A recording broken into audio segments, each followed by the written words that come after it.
de privileghere, iată-l țintuit acum, omul de durere, om de prins cu suferință. Vai, întoarce-ți fața, nu-l privi că din fiore, îi se scurge viața, numai sânge, numai răni, ce păcate grele, l-au adus între tâlhari, ce blestem să-ți piele. Unul din tâlhari râzând s-a întors să-i spuie, dacă ești Mesia tu, spulge-te din cuie.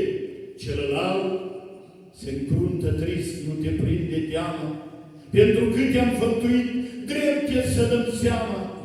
Dar acest nepregătit pentru ce să îndure și întorcând către Iisus ochii de durere, Doamne, când vei fi împărat să-ți aduci aminte, de-ai fi țărână în grădină, de-ai fi col ferbinte, să mă chem să văd și eu zilele senine. Și-a răspuns Iisus, azi vei fi în rai cu mine, numai tu, sărman tâlhar, vezi lumina sfântă, în opaicul acela stins, trestia cea frântă, cum nu văd cei pricepuți doctorii, soborul. Preoți, nu vedeți în el răscumpărătorul, când Avram lui Isaac lui curma ființa, Domnul a strigat destul, ți-am văzut credința, dar când Tatăl pentru voi Fiul își jertfește, nu s-aude niciun glas dintre voi oprește. Vai, acel ce ne creați să ne poarte vina. Orbilor, voi nu strigați, El ne-a dat lumina. Voi leproși ați uitat, trupul plin de sânge. Dacă voi nu veți striga, pietrele au să strige. Paturile în care triște au zăcutologii, colbul în care l-așteptau orbii sinagogii, cârjile rămase în drum, mana în pustie, giugiurile ce-au rămas goale în sicrie. Cum să moară chiar Iisus, El cel fără pată, dacă ai mai iubit ca El cineva vreodată?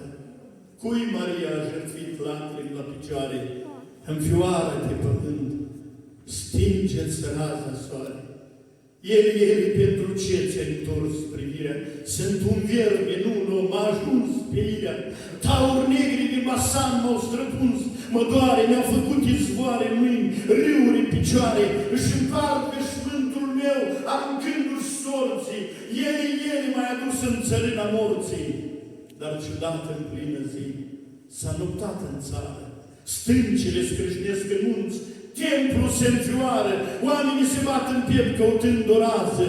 Ce aveți, bătrânii culmi, ce fior de groază!